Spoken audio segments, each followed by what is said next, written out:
Imagine waking up one day with no memory of who you are, surrounded by strangers in a world that feels completely unfamiliar. That's exactly what happened to Yi Nan, heir to a billion-dollar empire, after a mysterious accident left him injured in the woods where a poor village girl found him. As he builds a new life selling grilled corn on the streets, Yi Nan experiences something his wealthy past never gave him: genuine happiness. But what happens when fragments of memory start returning, revealing his true identity and the powerful family desperately searching for him? The choice he'll have to make might be the most heartbreaking decision anyone could face.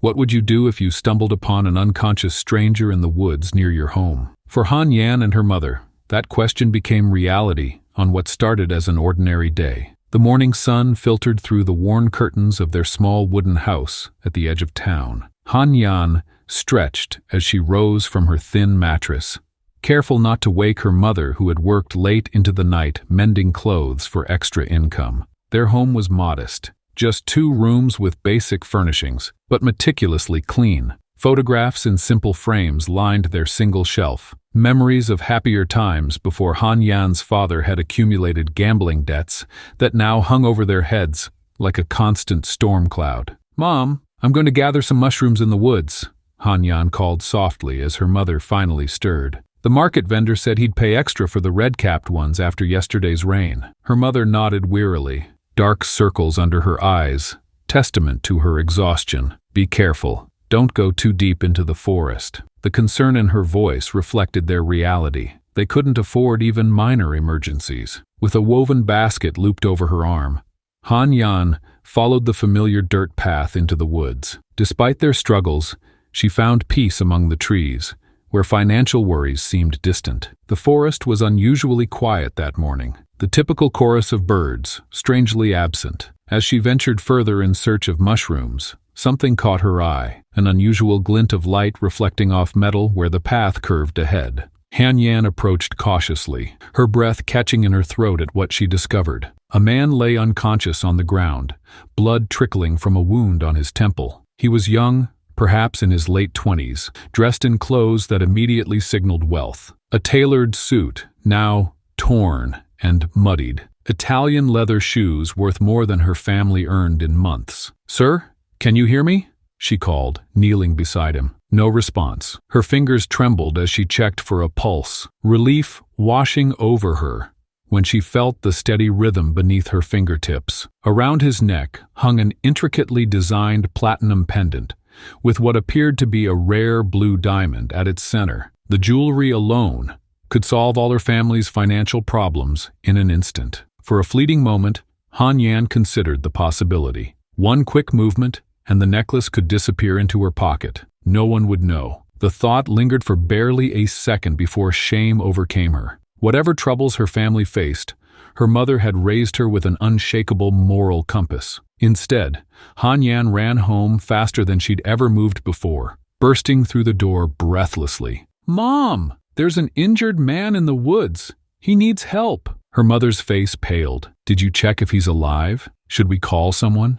"He's breathing, but unconscious. He looks wealthy, maybe from the city." Han Yan grabbed their only clean blanket. "We have to help him." Together they rushed back to where the man lay undisturbed. As Han Yan's mother examined him more closely, her expression grew troubled. No identification, no wallet, just this expensive necklace. Someone might have robbed him. "Look at the sole of his shoes," Han Yan pointed. "They're barely scuffed. He hasn't walked far through these woods." Half a mile further, they discovered the evidence confirming her theory. A luxury car had veered off the narrow road and crashed into a tree. The driver's door hung open, the airbag deployed, but the vehicle was otherwise empty. The man had apparently wandered away from the crash site before collapsing. With considerable effort, they managed to help the unconscious stranger back to their home, Han Yan supporting his shoulders while her mother held his legs. The contrast couldn't have been more stark. His manicured hands against their calloused ones,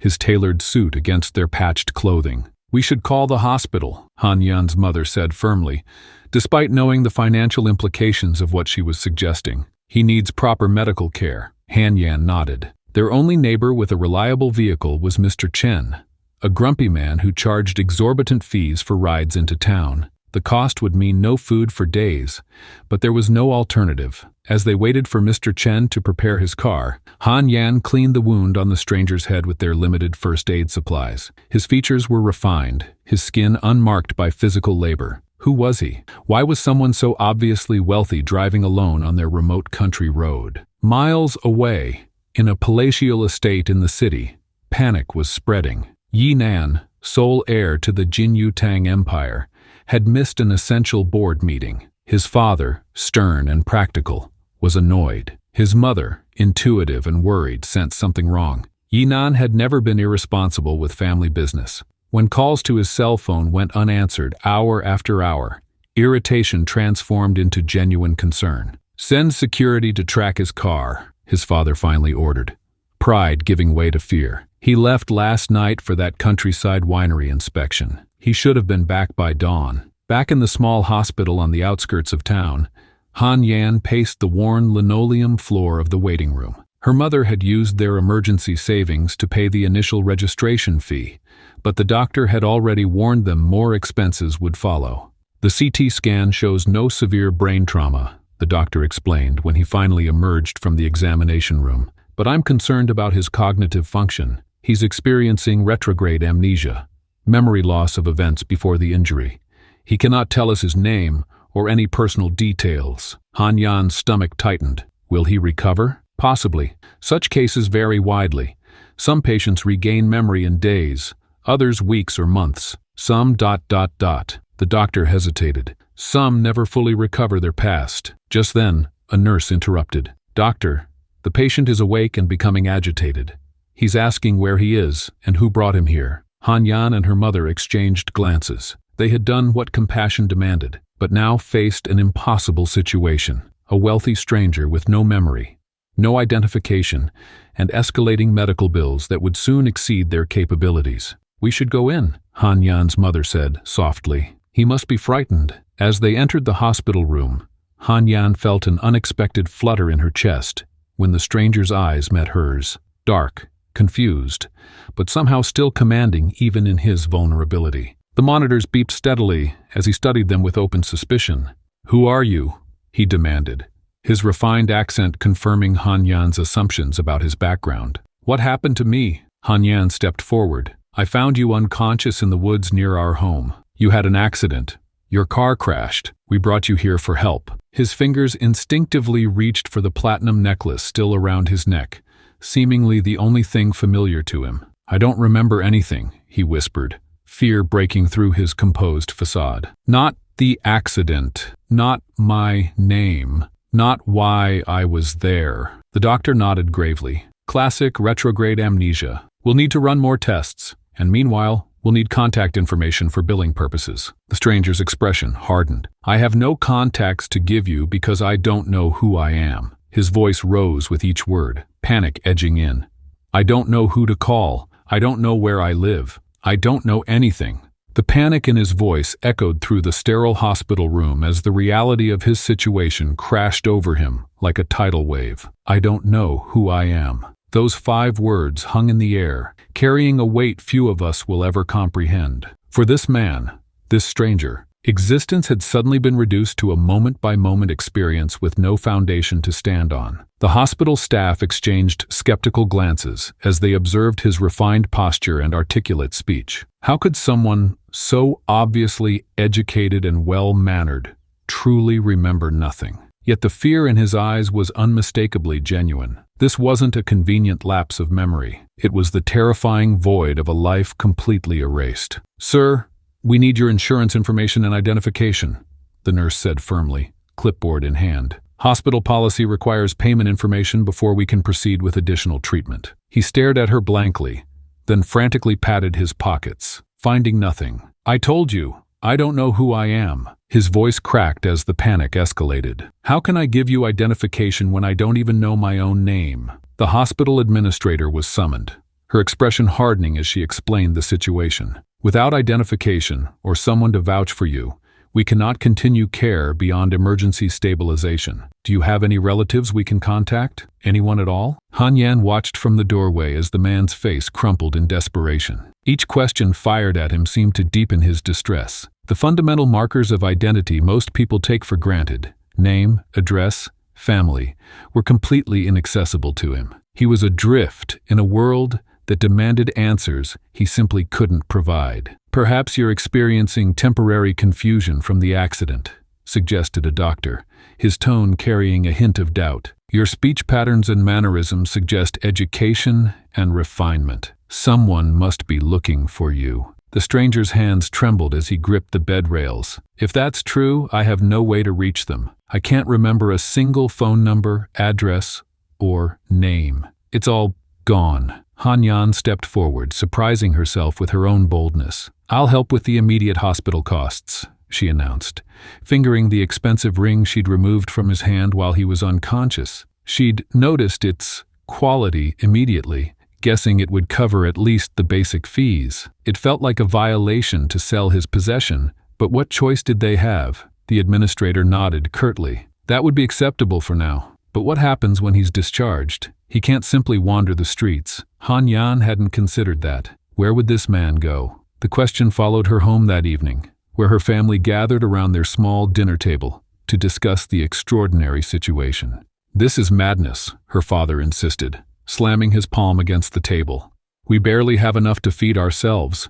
Now you want to take responsibility for a complete stranger? But he has no one else," Han Yan argued. "You didn't see his face, the fear in his eyes." "What if he's dangerous?" her father countered. "What if this memory loss is an act to gain our sympathy?" Her mother thoughtfully sipped her tea. "His clothes and jewelry suggest money. Perhaps there's a reward for finding him. Or perhaps there's a reason he was left unconscious in the woods," her father muttered darkly. Han Yan couldn't shake the image of the stranger's desperate expression. "If we don't help him, who will? We found him. Doesn't that make him our responsibility in some way?" The debate continued late into the night, voices rising and falling as practical concerns battled with moral obligations. No consensus was reached when Han Yan finally retired to bed, her thoughts churning with uncertainty. The next day at the hospital, the tension was palpable. The stranger sat on the edge of his bed, fully dressed in the clothes he'd been found in, expensive but now disheveled attire that seemed at odds with his current predicament. "The doctor says you're physically fine to be discharged," the nurse informed him briskly. "Do you have somewhere to go?" His silence answered the question. Where could a man with no identity possibly go? Han Yan stepped forward again, making a decision that would alter multiple lives forever. "He can come with us, just until he remembers something or someone comes looking for him." The stranger looked up, his expression a mixture of gratitude and shame. "I can't impose on you like that. You've already done too much. Would you rather sleep on the street?" Han Yan asked practically. "Because those seem to be your options right now." His shoulders slumped in defeat. What choice did he have? In that moment, the reality of his complete dependence on these strangers crystallized. He had no alternative, no backup plan, no resources of his own. The psychological weight of such vulnerability was crushing. When Han Yan's mother arrived to help with the discharge process, she studied the stranger with cautious kindness. "We need to call you something," she said finally, "until you remember your real name. How about we call you Big Guy?" It was simple, even slightly humorous, but the nickname represented something profound, his first stepping stone toward a new identity. His eyes welled with unexpected emotion at this small kindness. "Thank you," he whispered, the words inadequate for the lifeline they had thrown him. The discharge paperwork listed him simply as John Doe, the universal placeholder for the unknown. As the hospital doors closed behind them, Big Guy stepped into a world that felt entirely new. A world where he would have to rebuild himself from scratch. The drive to Han Yan's home was quiet, the passenger staring intently out the window, as if hoping something, anything, might trigger a memory. The modest neighborhood gave way to increasingly rural surroundings, a far cry from the luxury suggested by his attire. When they arrived at the small wooden house, Big Guy paused at the threshold, a strange sense of disconnect washing over him. Something deep inside whispered that this wasn't his world, yet it was now his only refuge. The contrast between his refined speech patterns and this humble setting created an odd dissonance that no one could ignore. "It's not much," Han Yan apologized, suddenly self-conscious about their home. "It's everything," he replied simply, understanding that this shelter represented far more than just physical protection. It was the beginning of his journey back to personhood. That night, lying on a makeshift bed in their cramped living area, Big Guy stared at the ceiling, trying desperately to grasp at the fragments of dreams that felt almost like memories. The anxiety of identity loss kept sleep at bay. Who was waiting for him somewhere? Did he have family searching desperately? A career abandoned?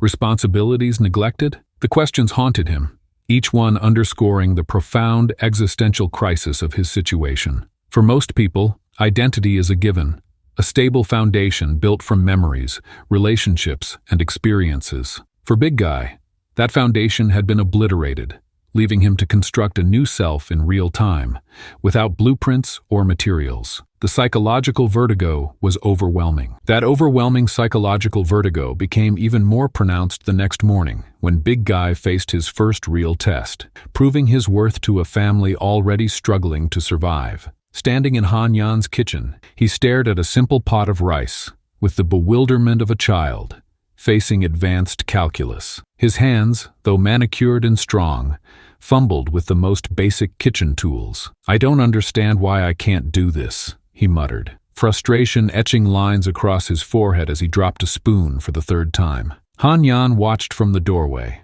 her expression a mix of sympathy and amusement. "Some things take practice," she offered, stepping forward to demonstrate the proper way to serve the morning meal. "Even if you were a master chef before, your muscles need to relearn what your mind has forgotten." The awkwardness of these moments hung heavy in the air, especially when Han Yan's father returned from his early morning errands. His narrowed eyes followed Big Guy's every movement, suspicion radiating from him in palpable waves. "Another mouth to feed," he grumbled to his wife later that afternoon, not bothering to lower his voice as Big Guy sat nearby. "We can barely keep ourselves afloat, and now we're taking in strays." The words stung, but they also ignited something in Big Guy, a determination that surprised even him. That evening, as Han Yan prepared to close their modest corn stall in the local market, he approached her with unexpected resolve. "Let me help with the business," he said, his voice steady,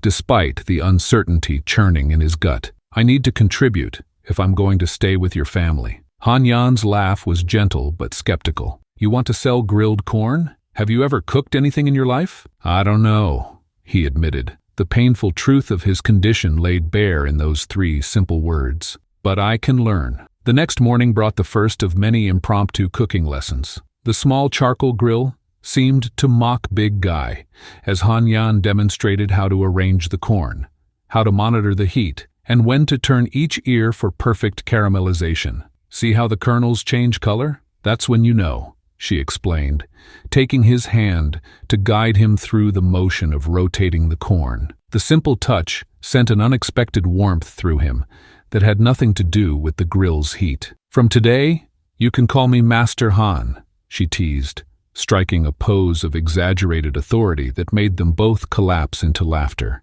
The learning curve was steep. Big Guy burned his fingers repeatedly, charred perfectly good corn beyond recognition, and on one memorable occasion nearly set his sleeve on fire. Yet with each failure came improvement. His hands grew more confident, developing calluses where smooth skin had once been. "You're holding that like you're afraid it might bite you," Yan observed on the 3rd day, watching him gingerly turn an ear of corn. "It's food, not a venomous snake." What began as an exercise in basic survival skills gradually transformed into something more significant. Working side by side with Han Yan at the market stall, Big Guy discovered an easy companionship that felt both new and strangely familiar. Their conversations flowed naturally, punctuated by shared jokes and observations about the colorful market customers. "You don't seem like someone who's ever had to work for anything," Han Yan remarked one afternoon, watching him struggle with making change for a customer. "Your hands are too soft." Big Guy looked down at his palms,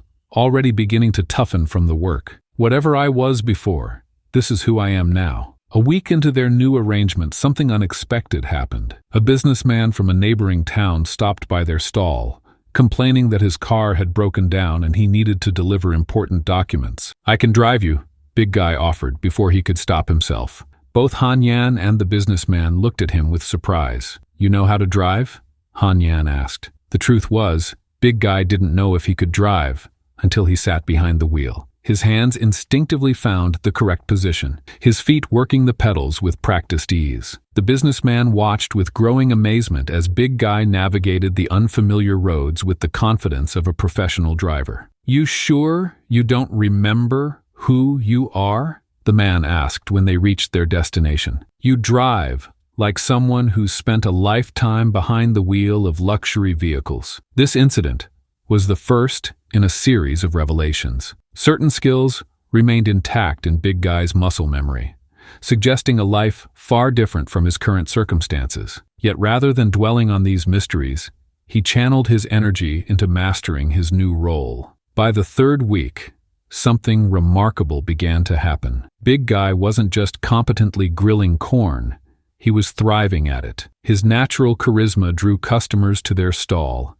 his easy smile and attentive service ensuring they returned. He developed a knack for remembering regular customers' preferences and engaging them in conversation that made each sale feel personal. "2 ears with extra chili for Mr. Zhang," he'd call out, already preparing the order as the elderly man approached. "How did your grandson's examination go?" Han Yan watched this transformation with growing admiration. "You're better at this than I am," she admitted one evening, as they counted their earnings, noticeably higher than their usual take. "It's like you were born to sell things to people." Working together created a rhythm to their days that felt comforting in its predictability. Morning preparation, the busy lunch rush, afternoon lulls filled with conversation, and evening cleanup became the framework around which Big Guy built his new identity. The market stall became a stage where he could perform this new version of himself with growing confidence. Even Han Yan's skeptical mother began to warm to him as his contributions to the household became undeniable. Their increased earnings helped ease the constant financial pressure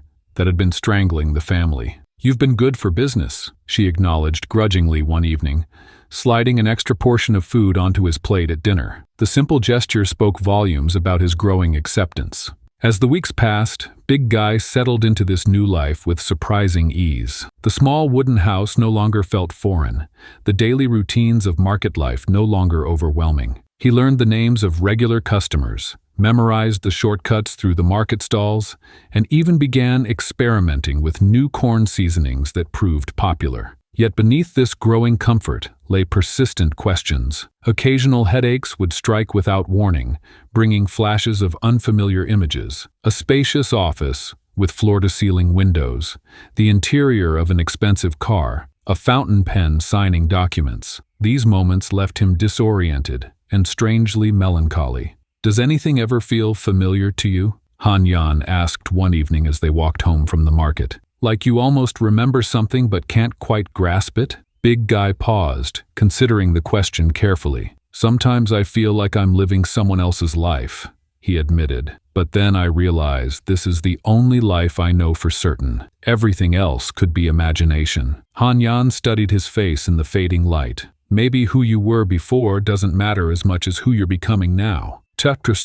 Those simple words about becoming someone new echoed with an irony neither of them could comprehend. Across town, in a mansion 20 times the size of Han Yan's modest home, Wang Liwei slammed his fist on a mahogany desk worth more than everything Big Guy and Han Yan would earn in 5 years. "Find my son," he demanded, "or there won't be a company left for him to inherit." The Jinyu Tang winery stood as more than just a business. For generations, the Wang family had cultivated not just exquisite wines, but a legacy that represented China's finest traditions. Their bottles graced the tables of diplomats and executives across Asia. The company's headquarters, a gleaming skyscraper of glass and steel in downtown Beijing, now felt like a mausoleum without its air. "It's been 3 weeks, Mr. Wang," the private investigator said, sliding photographs across the polished desk. "We've followed every lead from the accident site. The car was empty when your security team found it."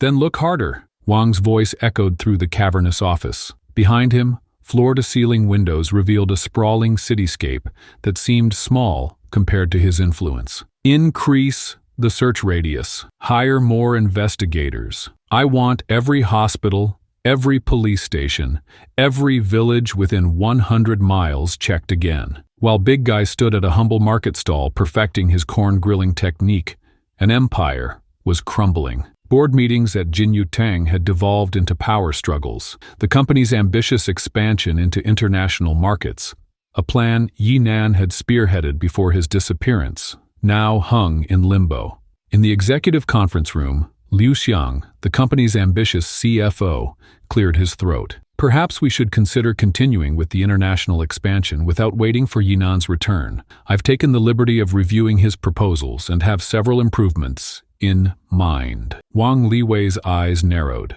My son's plans remain his plans. Nothing proceeds until he returns. The tension in the room was palpable. Every executive knew what was happening. Liu Xiang was positioning himself as the alternative to the missing heir. It wasn't just opportunism, it was tradition. In the cutthroat world of Chinese family businesses, succession was everything. Without Yinan, the Wang dynasty faced an existential threat. Back at the Wang family estate, a sprawling compound with gardens designed by the same architect who had restored sections of the Forbidden City, Yinan's mother sat alone in her son's untouched bedroom. Unlike her husband, Madame Wang's concerns weren't primarily about business implications. Her fingers traced the frame of a photograph showing her son at his university graduation. He wouldn't just leave, she whispered to the empty room. Something must have happened to him. The contrast between the two worlds Yinan now inhabited couldn't have been more striking. In one, crystal chandeliers hung from coffered ceilings, and staff moved silently through hallways adorned with priceless art. In the other, a single bare bulb illuminated Hanyan's kitchen as her family shared humble meals at a wooden table scarred by years of use. Yet it was at that scarred table where Yinan, now known only as Big Guy, found himself truly laughing for the first time in years. He didn't remember his previous life, but something in him recognized the authenticity of these moments. With the Wang family, meals had been formal affairs, often doubling as business meetings. Here, food was accompanied by stories, jokes, and genuine warmth. The investigators have a new lead, Wang Liwei told his wife later that week. They traced the ring. Madame Wang looked up sharply. Yinan's ring? The one from his grandfather? The ring, a platinum band with the family crest, had been passed down for generations. Investigators had discovered it had been sold to a jewelry dealer in a town near where Yinan's car had been found.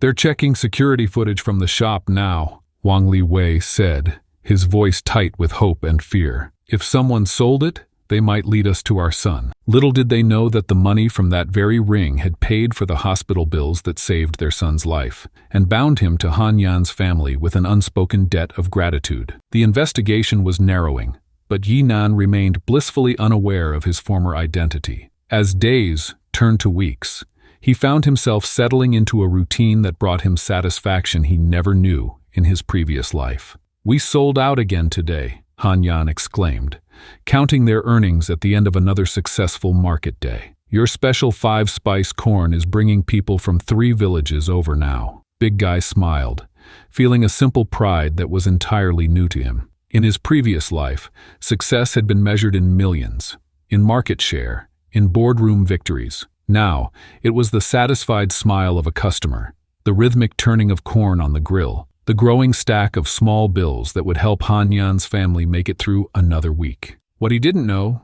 couldn't know, was that his father had scheduled a visit to this very market the following day. Wang Liwei had insisted on personally investigating every lead, including rumors of a new vendor who had appeared in the market around the same time his son had vanished. The next morning dawned bright and clear. Hanyan and Big Guy set up their stall earlier than usual, hoping to catch the breakfast crowd. "Your corn smells magnificent," said an elegant older woman, stopping at their stall. Behind her, a driver in a black suit waited patiently. "2 portions, please." As Big Guy prepared her order, he felt a strange prickle at the back of his neck. A black luxury sedan had pulled up at the edge of the market, and a distinguished-looking man in an expensive suit stepped out, flanked by 2 younger men in similar attire. "That's odd," Hanyan whispered. "We don't usually see people like that here." The man, Wang Liwei himself, moved through the market with purpose, showing a photograph to vendors and speaking in low tones. He was less than 30 feet away when the woman at their stall called to him. "Liwei, come try this corn. It's exceptional. Wang Liwei glanced toward the voice, distracted by his search. Later, perhaps. We have more stalls to check. And just like that, father and son stood mere yards apart, one searching desperately for what was right before his eyes, the other blissfully unaware of what he had lost. Wang Liwei moved on, the photograph of his son clutched in his hand, while Big Guy continued grilling corn, the smoke partially obscuring his face. That night, as Han Yan and Big Guy walked home, she noticed he seemed quieter than usual. "Is everything all right?" she asked. He paused, looking up at the stars. "I keep feeling like I'm forgetting something important. But then I think, does it even matter? I'm happier now than I can remember ever being." The irony of his words hung in the night air. The heir to a billion-dollar empire had found contentment selling corn from a market stall, living in a two-room house with a family struggling to make ends meet. Meanwhile, the magnificent home where he'd grown up sat empty, preserved like a museum exhibition, waiting for its central figure to return. As the investigators gradually worked their way closer to Han Yan's village, following the trail of the sold ring and eyewitness accounts of a man matching Yinan's description, two worlds were set on an inevitable collision course. The only question was which world would Yinan choose when his memory eventually returned: the empire built by generations of his family, or the simple life that had finally taught him what happiness truly felt like.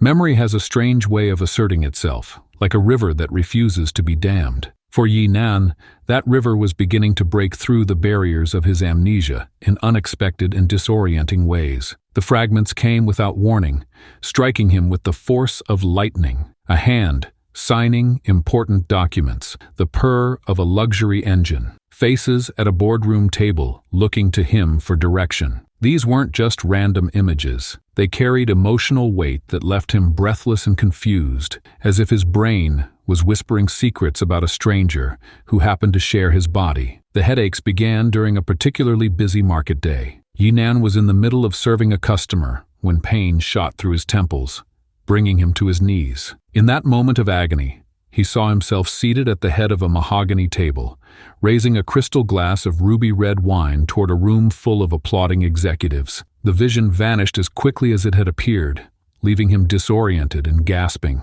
"Are you okay?" Han Yan was at his side immediately, her face etched with concern. "You went white as a sheet." Yinan touched his forehead, finding it slick with cold sweat. "I'm fine," he lied, forcing a smile. "Just got dizzy for a second." But it wasn't just a single incident. The headaches and flashes continued with increasing frequency over the following weeks. He'd be chopping vegetables and suddenly feel the weight of an expensive watch on his wrist. While bathing in the family's modest wooden tub, he'd recall the sensation of swimming in a private pool overlooking city lights. Each memory fragment left him more disturbed than the last, creating an unsettling disconnect between the simple life he'd grown to love and these glimpses of apparent privilege. "Your brain is fighting against itself," Han Yan observed one evening after witnessing another episode. She'd noticed how he would sometimes freeze mid-conversation, his eyes focused on something only he could see.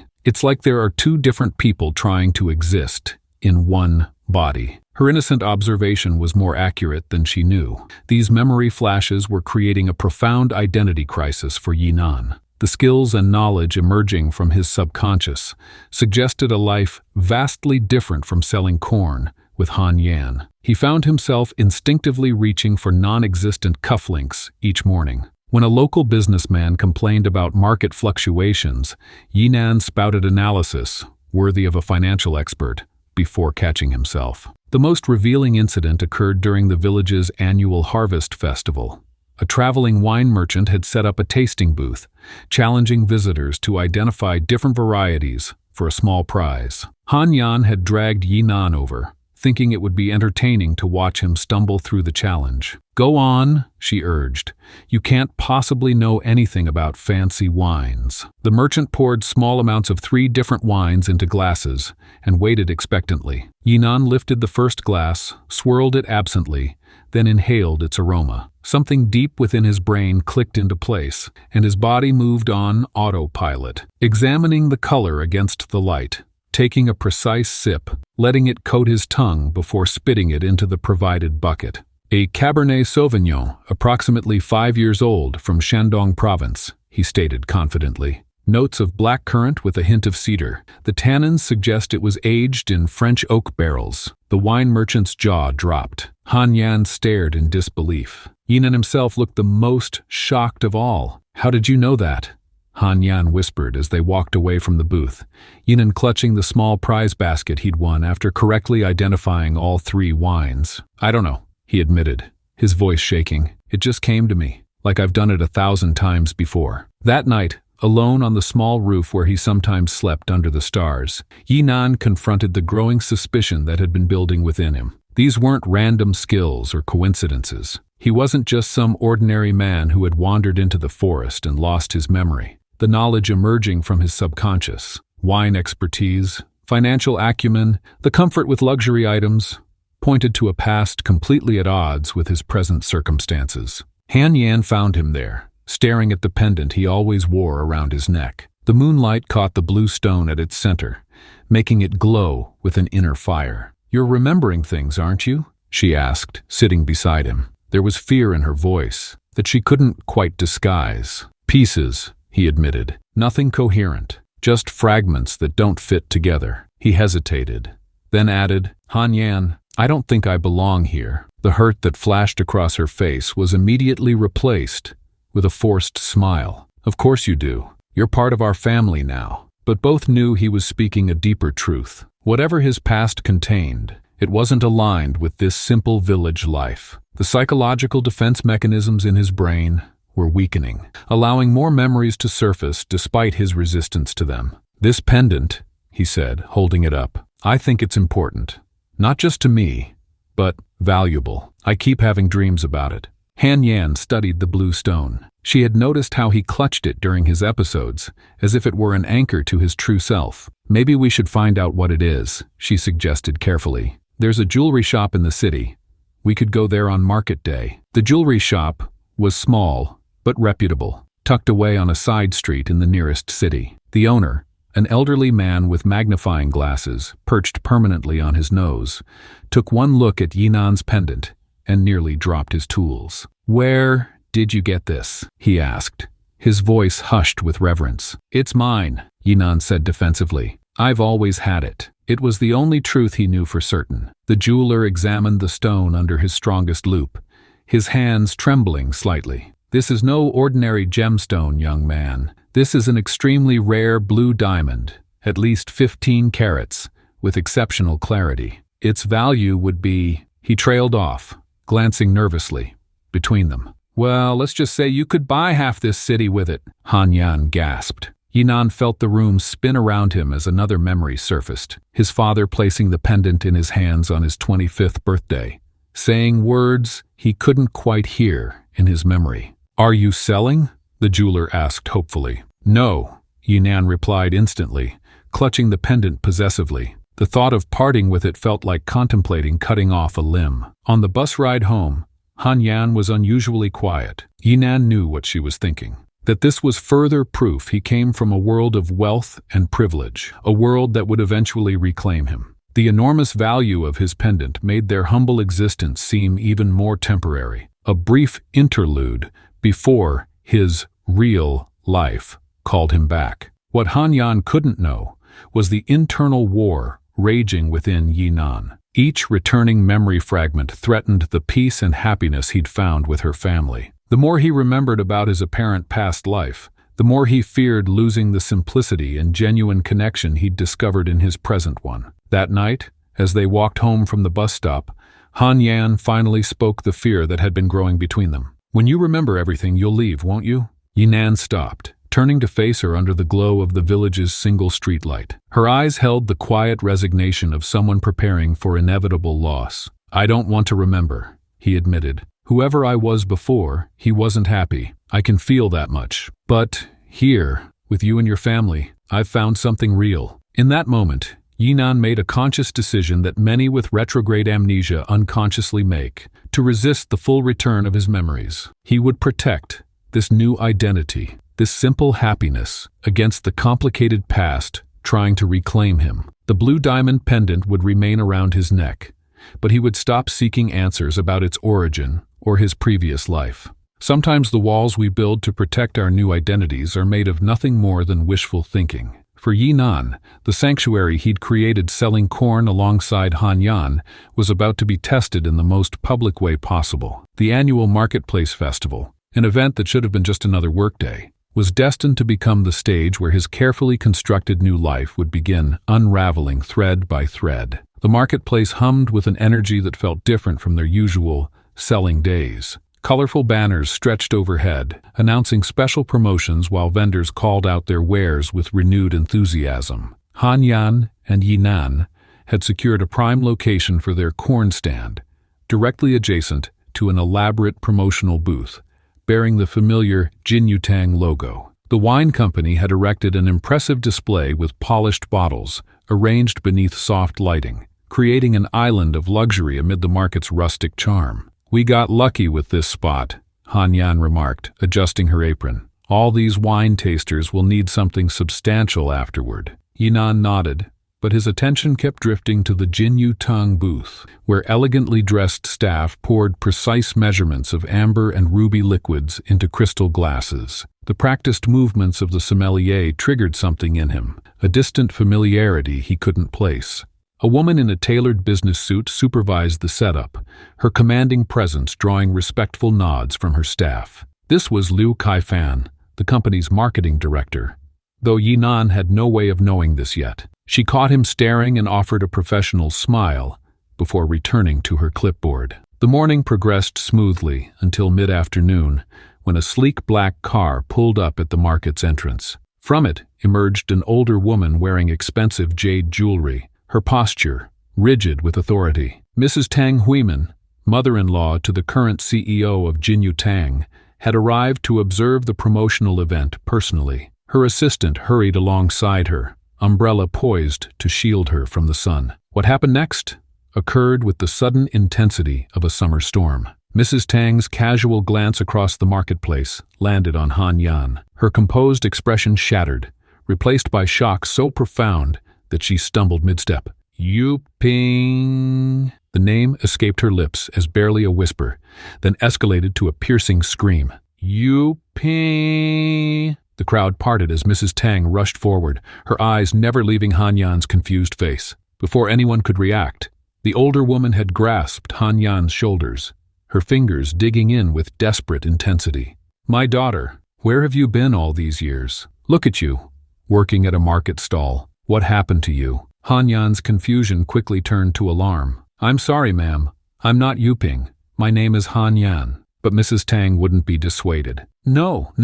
I would know my daughter's face anywhere. These eyes, they're exactly like your father's." Her voice cracked with emotion as she tried to touch Han Yan's cheek. Yinan stepped forward protectively. "There's been a mistake. She's not who you think she is." By now a crowd had gathered, marketplace patrons forming a curious circle around the unfolding drama. Staff from the Jinyutang booth abandoned their posts to assist their executive's mother-in-law, Liu Kaifan, hurrying to the forefront. "Mrs. Tang, please, you're causing a scene," Liu Kaifan said softly, attempting to guide the older woman away. "How dare you?" Mrs. Tang's voice rose. "This is my daughter who disappeared 15 years ago. Look at her face." The commotion attracted unwanted attention from a group of young men who had been drinking at a nearby stall. Seeing the prestigious Jinyutang display momentarily unattended, they seized the opportunity. One of them deliberately knocked into the table, sending several wine bottles crashing to the ground. "Oops," one sneered. "Guess your fancy wine isn't so special after all." Another reached for an unopened bottle. "Maybe we should sample some for ourselves." What happened next occurred so quickly that, later, witnesses would give conflicting accounts. Yinan moved with precision that seemed impossible for a corn vendor. In 3 fluid movements, he had intercepted the troublemaker, twisted the bottle from his grasp, and positioned himself between the vandals and the display. "I suggest you leave," Yinan said, his voice carrying an authority that silenced the marketplace. His stance wasn't that of someone looking for a fight. It was the confident posture of someone who knew exactly how to end one. The would-be thieves hesitated, suddenly uncertain. Something in Yinan's eyes, a cold calculation that hadn't been there moments before, made them reconsider. They backed away, muttering threats but ultimately disappearing into the crowd. The entire incident took less than 30 seconds, but it transformed how everyone present saw Yi Nan. No longer the simple corn seller, he stood revealed as something else entirely. Though what exactly, no one could say. Liu Kaifan approached him first. "That was impressive. Where did you learn to handle yourself like that?" Yi Nan's expression showed genuine confusion. I don't know. It just happened." The marketplace gradually returned to its normal rhythm, but the atmosphere around their corn stand had fundamentally changed. Han Yan kept glancing at Yi Nan with newfound uncertainty, while Mrs. Tang had been escorted back to her vehicle, still insisting that Han Yan was her long-lost daughter. As they closed their stand that evening, Liu Kaifan approached again, this time with a business card extended toward Yi Nan. "We could use someone with your instincts at Jinyu Tang. I need an assistant who can think quickly and handle difficult situations. The position comes with excellent compensation." Yi Nan took the card mechanically, nodding his thanks without committing to anything. The walk home with Han Yan was unnaturally quiet, both lost in thoughts about what had transpired. "Are you considering it?" Han Yan finally asked as they approached her family's house. "I don't know," Yi Nan admitted. "It feels strange." "Strange how?"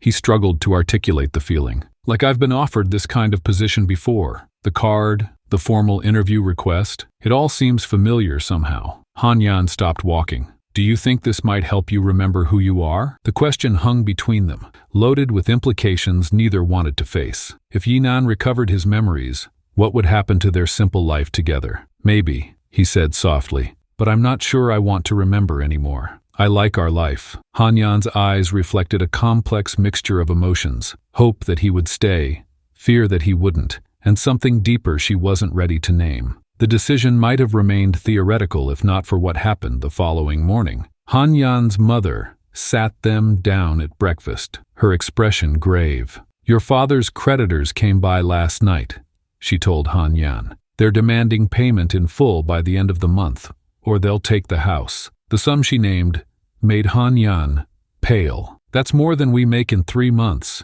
even on our best days." Yi Nan stared at the business card he'd been turning over in his hands. The salary Liu Kaifan had mentioned casually would cover the debt, with room to spare. In that moment, his decision crystallized, not from any pull toward his old life, but from devotion to his new one. "I'll take the job," he said simply.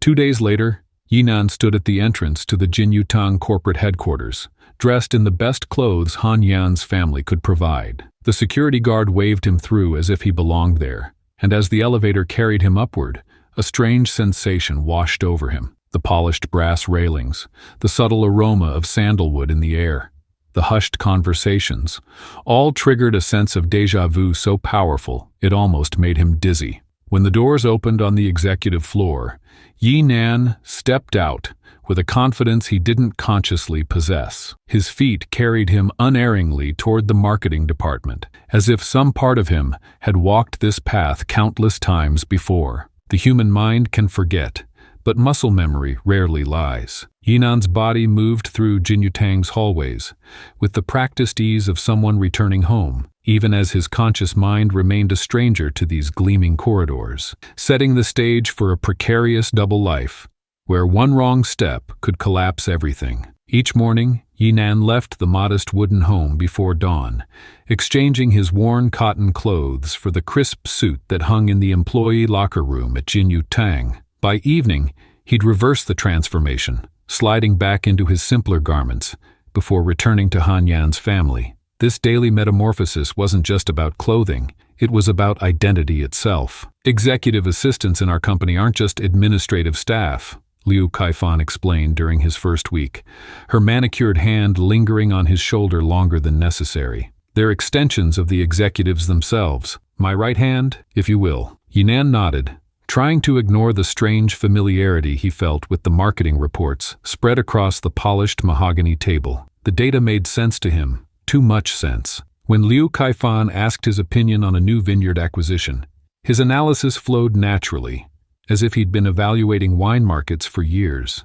"That's remarkably insightful," she said, studying him with newfound interest. "Where did you learn to read profit margins like that?" "I'm not sure," he answered truthfully. It just makes sense to me. The pattern repeated itself throughout his first month. When discussing distribution channels, Yinan instinctively knew which questions to ask. During a tour of the office, he found himself walking toward the executive bathroom without being directed. In meetings, technical terms that should have confused him instead felt like old friends. Meanwhile, Liu Kaifan's professional interest was clearly evolving into personal attraction. She invited him to late meetings that mysteriously transformed into private dinners. Her touches became more frequent, adjusting his tie, brushing imaginary lint from his shoulder, letting her fingers graze his when passing documents. "My grandfather wants to meet you," she announced one afternoon, surprising him. "He rarely takes interest in new employees, but he's heard about your unusual aptitude."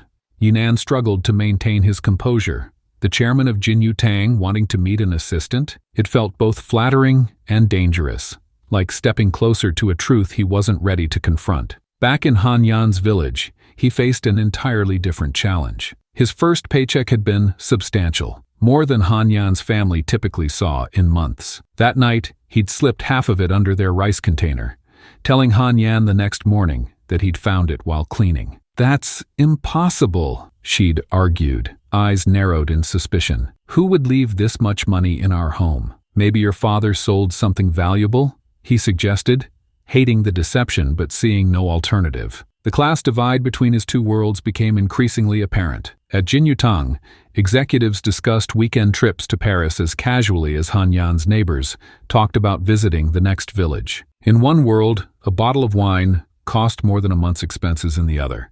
"You seem different lately," Han Yan observed one evening as they walked home from the market. They still maintained their corn stand on weekends, Yinan's insistence, despite his growing exhaustion. More confident, but also distant. The guilt was crushing him. Each morning at Jinyu Tang, he felt more at home among the corporate elite. Each evening with Han Yan, he was reminded of the simple joy that had sustained him during his amnesia. He was becoming a man divided against himself. The breaking point came after his meeting with Chairman Liu, a shrewd octogenarian whose penetrating gaze seemed to strip away Yinan's carefully constructed facade. "There's something about you," the chairman said, studying Yinan over steepled fingers. "Something familiar. Have we met before your employment here?" "I don't believe so, sir," Yinan replied, heart pounding. The old man's eyes narrowed. "You remind me of someone.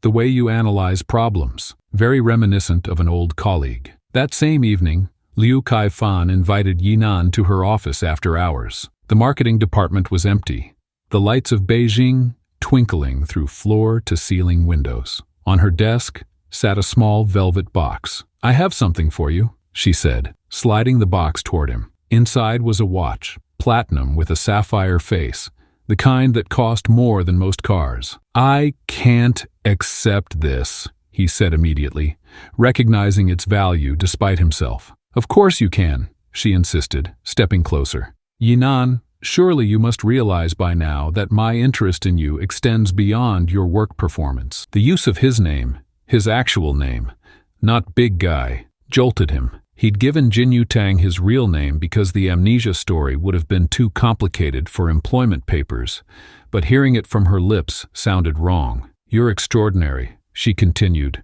moving into his personal space. "The way you understand our business, your insights, it's like you were born for this world. My grandfather agrees. He sees potential in you that goes far beyond an assistant position." Her hand touched his face, and he felt frozen between impulses, to step away or to lean in. This woman represented everything about his new life: power, wealth, opportunity. Yet all he could think about was Han Yan's smile when they'd sold their first batch of corn together. "I think we could be magnificent together," Liu Kaifan whispered, her lips now inches from his. The moment stretched between them. In her eyes, he saw a future laid out: executive positions, wealth, influence, everything a man should want, everything he might have wanted before. "I'm flattered," he finally said, gently stepping back. "But there are complications in my life right now." Her expression hardened slightly. "The girl from the market? Your roommate?" The way she said it made his blood run cold. How much did she know about his double life? Had someone been watching him? "My personal arrangements are temporary," he said carefully, "but they're important to me." "I see," Her tone was professional again, though her eyes remained calculating. "Take some time to consider your priorities, Yi Nan. Opportunities like this, like us, don't come along often." Later that night, after declining her dinner invitation, Yi Nan stood alone in the darkened marketing department. The city lights reflected in the window glass, superimposing his image over the urban landscape below. In the reflection, he saw two men, one in an expensive suit, hair perfectly styled, standing in a modern office tower. And behind that image, like a shadow, a simpler man with calloused hands who sold corn at a village market. In the world of Chinese elite families, a sudden engagement announcement isn't just a personal affair. It's a public declaration of alliance between powerful dynasties. When Liu Kaifan's grandfather stood before the assembled executives at the quarterly Jinyutang board meeting and proudly announced his granddaughter's engagement to their promising new marketing assistant, Yi Nan felt the floor vanish beneath him. No proposal had been made, no agreement reached, yet there it was, his future, determined without his consent, announced to applause and congratulations, while he stood frozen in shock. In wealthy Chinese families, arranged marriages are often seen as strategic alliances that can enhance business interests and social status. Liu Kaifan had once explained to him when discussing a colleague's wedding. Now those words returned with devastating clarity as he realized he had become the subject of such an arrangement. The board members approached with handshakes and backslaps, while Liu Kaifan beamed beside her grandfather, the perfect picture of a dutiful granddaughter fulfilling family expectations. That evening,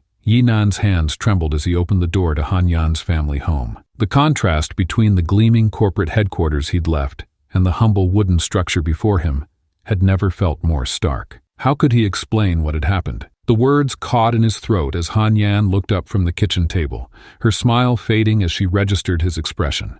"What's wrong?" she asked, setting down the knife she'd been using to prepare vegetables. "You look like you've seen a ghost." The truth spilled out in halting sentences. With each word, he watched something in Han Yan's eyes dim, though she maintained a brave smile. When he finished, the silence between them stretched painfully until she finally spoke. "You should be proud," she said softly. "The marketing director of Jinyutang wants to marry you. That's wonderful." But her voice cracked on the final word, betraying the emotion she struggled to conceal. Han Yan's mother, overhearing from the doorway, entered with a decisive step. Rather than anger or disappointment, her face showed only maternal concern, not for her daughter's heartbreak, but for Yi Nan's predicament. "A man should have something special to give his bride," she declared, sliding a simple gold band from her finger, a ring worn thin by decades of hard work. "It's not much compared to what she can give you, but it has love in it." She pressed it into his palm. "It brought me luck. Perhaps it will bring you some too." The weight of the modest ring felt heavier than any burden Yi Nan had ever carried. These people who had taken him in when he had nothing were now giving him their treasures to support a marriage that would permanently separate him from them. The concept of duty versus personal happiness tore at him, creating an internal battle that left him sleepless through the night. Over the following days, preparations for the engagement accelerated. Liu Kaifan, mistaking his quiet distress for shyness, took command of the arrangements. She introduced him to wedding planners, florists, and venue coordinators, each more expensive than the last. Each evening, Yi Nan returned to Han Yan's home, the gap between his worlds widening with every sunset. "Why do you still come back here?" Han Yan asked him one evening as they sat on the porch steps. "You could stay in the city. It would be easier." "This is the only place that feels real," he admitted. The truth was simpler and more complex than he could express. Being near her had become essential to his sense of self. The emotional turmoil intensified when Han Yan suggested they visit the woods, where she had found him months ago. "Before you begin your new life," she said, "maybe seeing where it all started will help you find peace with it ending." The forest path felt familiar now, though Yi Nan had no memory of his first journey through it. As they reached the clearing where Han Yan had discovered him unconscious, something shifted in the atmosphere between them. Standing in that sacred space where one life had ended and another begun, words no longer seemed necessary. Han Yan turned to him, eyes reflecting the dappled sunlight filtering through the leaves. "I need to tell you something," she began. "When I found you here, A sudden screech of tires interrupted her. They had wandered near the road that curved around the forest's edge. A delivery truck had swerved to avoid a fallen branch, careening toward the shoulder where Han Yan stood. Yi Nan's body moved before his mind could process what was happening. He lunged forward, wrapping his arms around Han Yan and rolling them both away from the vehicle's path. The impact of his body hitting the ground triggered something profound, like a dam breaking in his mind. Images flooded his consciousness.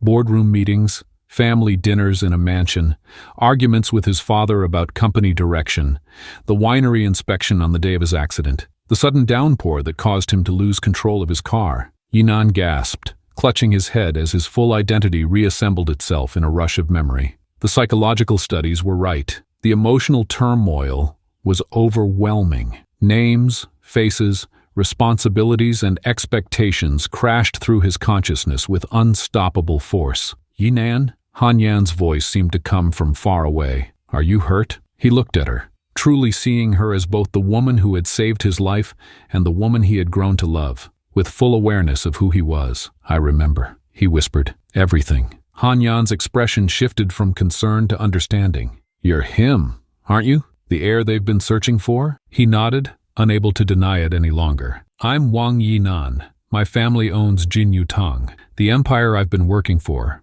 It's mine. The walk back to Han Yan's home was filled with revelations as Yi Nan recounted his recovered memories. His engagement to Liu Kaifan now took on new meaning. It wasn't just about his personal life, but about business alliances between their families that had been planned for years. The pressure to conform to these familial expectations created an overwhelming sense of entrapment. What will you do? Han Yan finally asked as they reached her door. The question hung between them, loaded with implications. Yi Nan looked at her, the woman who had shown him what genuine connection felt like, then thought of the thousands of employees depending on his family's leadership, the generations of tradition embodied in Jin Yutang. I have responsibilities, he said finally.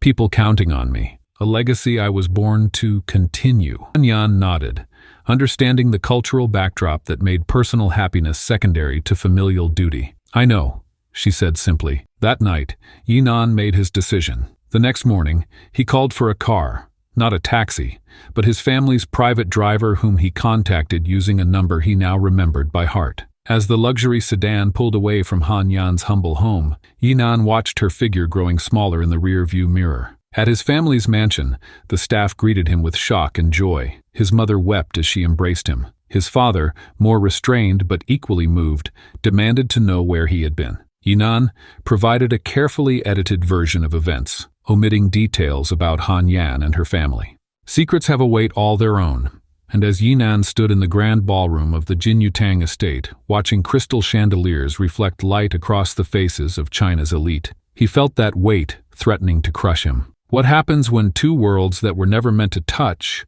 suddenly collide at the most public moment possible? The Jin Yutang ballroom had been transformed into a showcase of opulence for his engagement party. Rare orchids imported from Thailand adorned every table. Champagne fountains sparkled beside ice sculptures carved to resemble intertwined dragons. The guest list read like a who's who of Beijing's business aristocracy. Banking magnates, tech billionaires, and political power brokers all gathered to celebrate the union of two of China's most prestigious families. Yi Nan's parents stood proudly at his side, their months of anguish now replaced with relief and joy. His mother, elegant in a custom Chanel gown, kept touching his arm, as if to reassure herself he was really there. His father, stoic but clearly emotional, had been introducing him to business associates all evening, subtly reminding everyone that the Jin Yutang heir had returned to take his rightful place.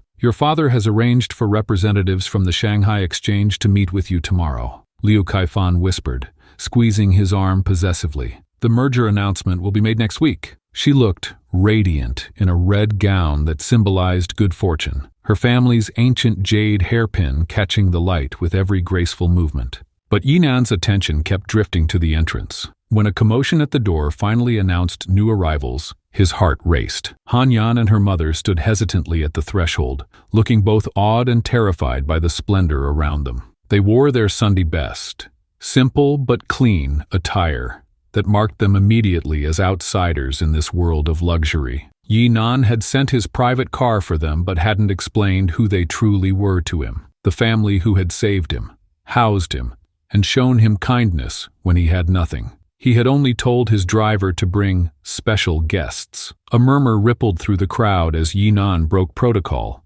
excusing himself mid-conversation with a government minister to personally greet the newcomers. Liu Kaifan's smile froze as she watched her fiancé embrace these strangers with genuine warmth. "You came?" Yinan said, unable to hide his relief. "We almost didn't," Hanyan replied softly. Her eyes widened as she took in the surroundings. This is your real life?" Yinan guided them to a quiet corner, aware of the curious stares following them. For half an hour, he managed to keep his worlds separated, introducing Hanyan and her mother simply as dear friends, without elaboration. He ensured they were served the finest delicacies, explaining unfamiliar dishes, translating the whispered comments of nearby guests who speculated about their identity. Across the room, Liu Xiang, a business rival who had been positioning himself to take Yinan's place during his absence, watched this interaction with growing interest. When Yinan was called away to greet important government officials,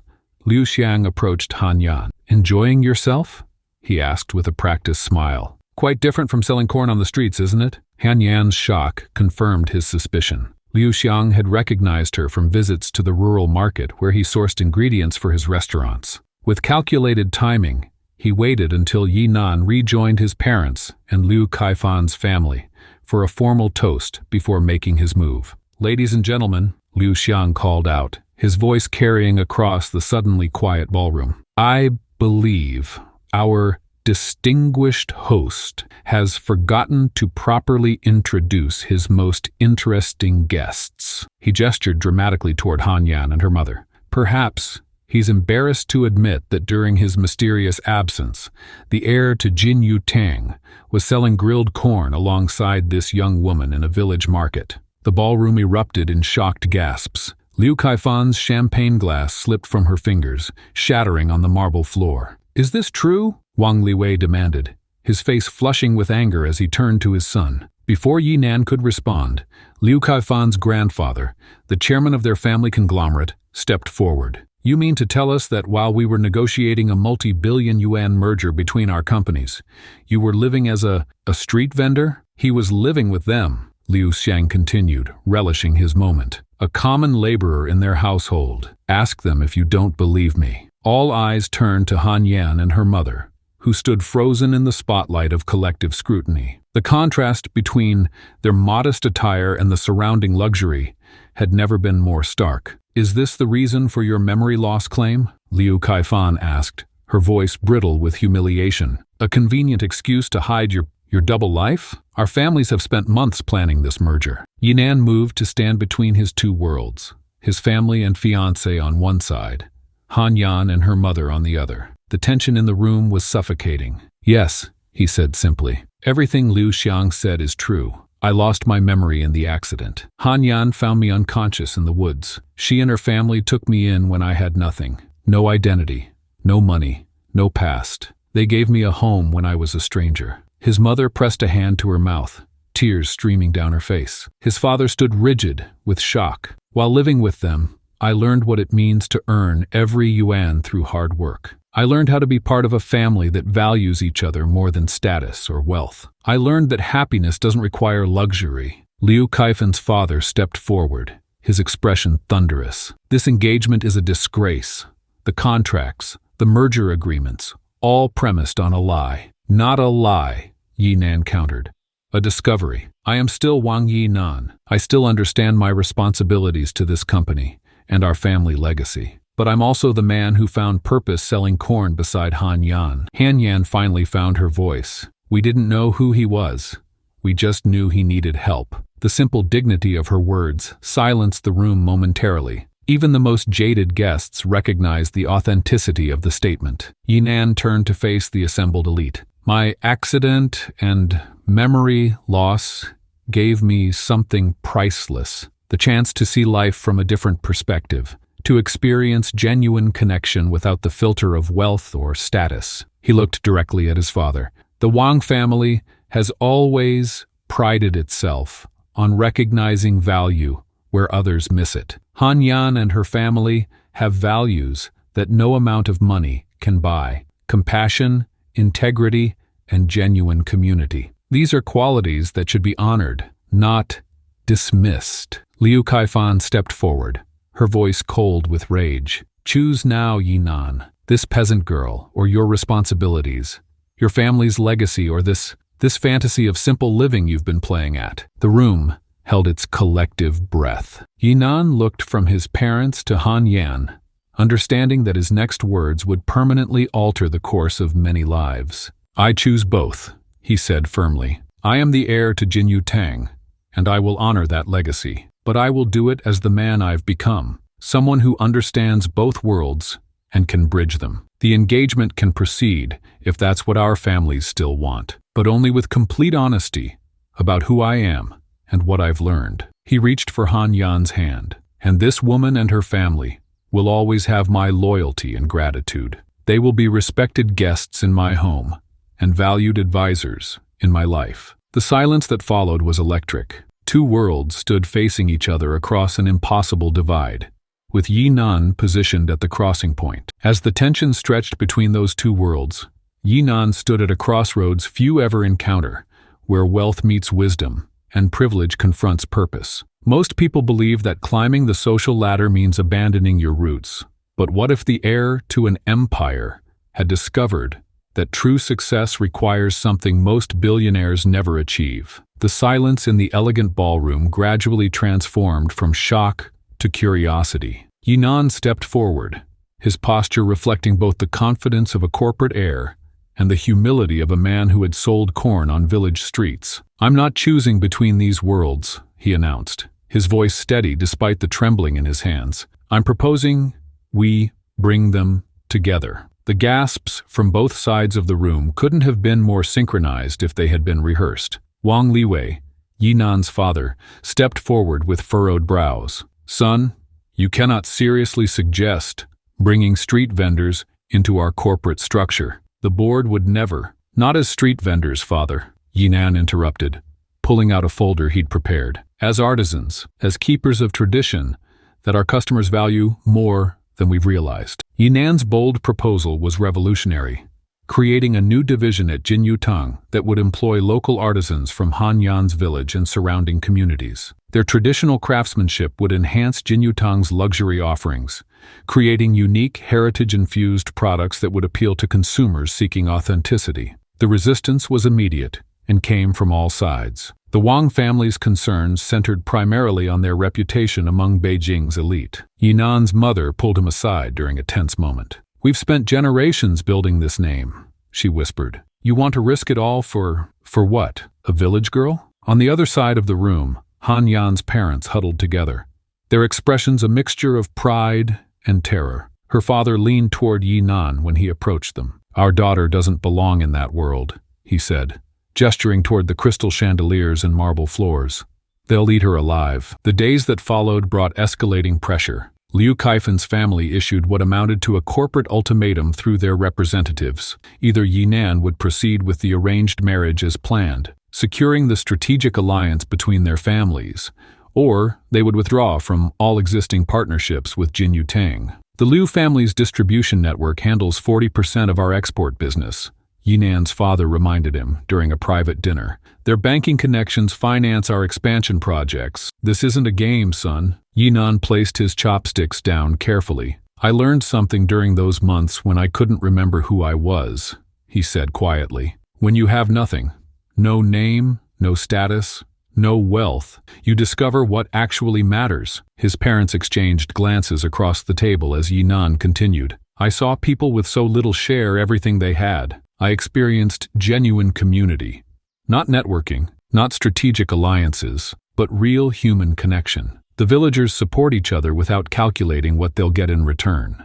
Yinan pulled out his phone and showed them photographs of the village, of Han Yan's family's small home, of the market where he'd sold corn. Look at their craftsmanship, he said, displaying images of intricately carved wooden utensils, woven baskets with patterns passed down through generations, and textiles with designs unique to the region. These skills are disappearing because there's no economic path forward for them. But our customers are increasingly seeking authenticity and connection to tradition. His father's expression softened slightly as he examined the photos. You want to preserve these traditions? While making Jinyutang stronger, Yinan nodded. These aren't just crafts. They're our cultural heritage, and they're valuable. The market research I've been conducting shows that luxury consumers are willing to pay premium prices for products with authentic stories and traditional craftsmanship. Meanwhile, Han Yan struggled with her own doubts about entering Yinan's world. Each time she visited the Jinyutang offices, she felt the stares from employees, the whispers behind cupped hands. I don't know how to be the person they expect, she admitted to Yinan as they walked through a corporate garden. I don't know which fork to use at dinner, or how to talk about investments. Yinan took her hand. They don't expect you to be anyone but yourself. That's what I love about you, your authenticity. Besides, he smiled, I didn't know how to grill corn when I started, but you taught me. As the critical board meeting approached, the pressure reached its breaking point. Yinan spent nights preparing his presentation, knowing that both his personal happiness and the future of hundreds of village craftspeople hung in the balance. You're not just proposing a business model, Han Yan told him the night before the meeting. You're asking them to see value in people they've spent their lives overlooking. The boardroom of Jinyutang exuded power. 12 executives with a combined centuries of experience in the luxury market sat around a table that predated the founding of modern China. Yinan stood before them, acutely aware of the weight of tradition pressing down on his shoulders. Distinguished members of the board, he began, today I'm proposing not just a new division, but a new direction. For the next hour, Yinan presented his vision with passion and precision. He showed market research demonstrating the growing consumer demand for authentic craftsmanship. He displayed prototypes of wine packaging incorporating traditional wood carving techniques from Han Yan's village. He outlined a training program that would preserve disappearing craft traditions while creating sustainable livelihoods. The essence of luxury isn't just exclusivity, he concluded. It's meaning, it's craftsmanship, it's the human touch that can't be mass-produced. By integrating traditional artisans into our production, we aren't just helping their communities, we're enhancing our brand's value and appeal. The questions came rapid fire, probing every aspect of his proposal. The CFO questioned the profit margins. The marketing director worried about brand dilution. The head of production expressed concerns about quality control. Yinan answered each question with calm confidence, until Liu Kaifan's grandfather, the chairman, raised his hand for silence. Young Wang, the octogenarian said, leaning forward on his cane. You want us to believe that these village craftspeople can create products worthy of the Jinyutang name? With respect, Chairman Liu, Yinan replied, opening a lacquered box he had brought with him. They already have. Inside was a wine presentation set, a hand-carved wooden tray incorporating the Jinyutang logo, a pair of cups with intricate designs telling the story of winemaking, and a serving vessel that combined traditional carving with modern functionality. The craftsmanship was exquisite. This was created by artisans from Han Yan's village in less than a week, Yinan explained. Imagine what they could do with proper resources and training. A hush fell over the room as the box was passed around. When it reached Chairman Liu, the old man examined it with expert eyes, running his fingers over the detailed carving. My grandfather, he said finally, sold wine from a cart not unlike the corn stall you mentioned. He knew every customer by name. He set the box down carefully. We've grown so large that sometimes we forget where we came from. The vote wasn't unanimous, but it was decisive. Yinan's proposal was approved with modifications and a 6-month trial period. The investment would be limited initially, with clear performance metrics established. 3 weeks later, Yinan stood in the familiar woods where Han Yan had found him months ago. The spring air carried the scent of new growth, and beside him, Han Yan pointed to the exact spot where she had discovered him unconscious. It feels like another lifetime, she said. Yinan nodded, taking in the simple beauty of the forest. In many ways, it was. He knelt down and touched the earth where his old life had ended, and his new understanding had begun. "I came here to show you something," he said, pulling out architectural renderings from his briefcase.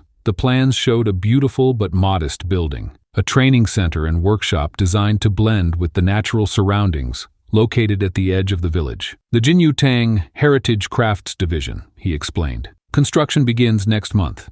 You'll be the director of artisan development." Han Yan's eyes widened as she studied the plans. "This changes everything for the village." Yinan took her hand, his eyes reflecting the dappled sunlight filtering through the trees. "Some people think success means having to choose between worlds, but sometimes the most powerful choice is refusing to choose, finding a way to honor both." Yinan's journey reveals a profound truth about identity. Sometimes we must lose ourselves completely to discover who we truly are. In the chaos of amnesia, stripped of status and wealth, he found something that even his billion-dollar empire couldn't provide: authentic connection and purpose. What makes this story so compelling isn't just the dramatic contrast between selling corn in a village market and running a luxury empire. It's that through his transformation, Yinan discovered that our identities aren't defined by the possessions we accumulate or the positions we hold, but by the relationships we nurture and the lives we touch. As one philosopher notes, true happiness is often found in unexpected places, away from material wealth and social status. Yinan's experience teaches us that sometimes the most valuable inheritance isn't a family fortune or corporate legacy, but the wisdom to recognize genuine fulfillment when we find it, even if it comes wrapped in the humble package of a corn seller's stall, rather than the polished boardrooms of power. Perhaps we all need moments where our carefully constructed identities are stripped away, leaving only our essential selves. In that vulnerability, we might discover what Yinan did, that a life worth living isn't measured by what we own, but by who we love and how deeply we connect.